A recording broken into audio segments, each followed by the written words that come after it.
ब्रह्मोस की रफ्तार तो आपने देखी है, जिसने दुनिया भर में भारत का डंका बजाया, लेकिन अब बारी है इससे भी घातक, इससे भी तेज और इससे भी खतरनाक मिसाइल। डीआरडीओ के चेयरमैन समीर वी कामत ने एक ऐसा ऐलान किया जिसने दुनिया भर के कान खड़े कर दिए। भारत अब अपनी उस मिसाइल का परीक्षण करने जा रहा है जो ब्रह्मोस का भी बाप कही जा रही। So we are looking at two ways to address the situation which you mentioned. One is we are trying to reduce the cost of BrahMos, and that is being done by looking at each subsystem and how we can reduce the cost.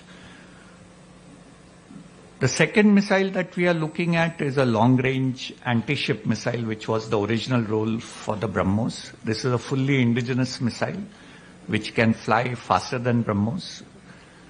And that program also is, we have done 2 development tests, and the 3rd development test is also planned very soon, most likely in the month of May.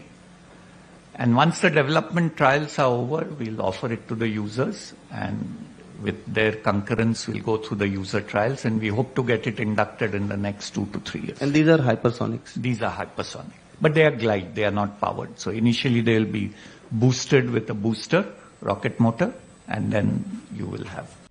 दोस्तों, operation सिंदूर को याद करिए, जब अकेले ब्रह्मोस ने ही पाकिस्तान में ऐसी तबाही मचाई थी कि दुश्मन को संभलने तक का मौका नहीं मिला। दुनिया मानती है कि ब्रह्मोस आज के समय की सबसे बेहतरीन सुपरसोनिक क्रूज मिसाइल। इसकी दहाड़ से ही बीजिंग से लेकर इस्लामाबाद तक पसीने छूट जाते थे। लेकिन सोचिए, जब अकेले ब्रह्मोस ने दुश्मन की नींद उड़ा रखी है, तो जब भारत की नई मिसाइल मैदान में आएगी तो क्या मंजर होगा। डीआरडीओ चेयरमैन ने साफ किया कि भारत अब 2 मोर्चों पर काम कर रहा है।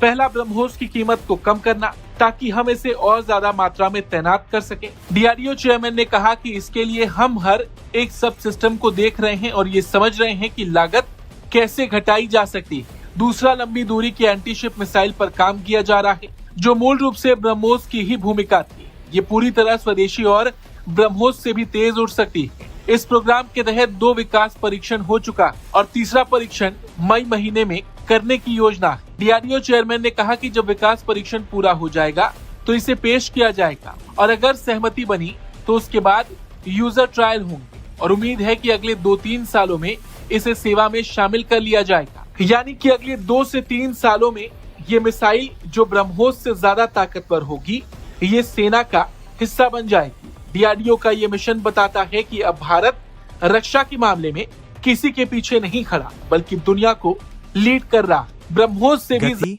यह ब्रह्मोस मैक 2.83 की तुलना में 2 गुनी से अधिक तेज, यानी मैक 6 से मैक 8 ध्वनि की गति से 7 से 8 गुना की गति से चलेगी।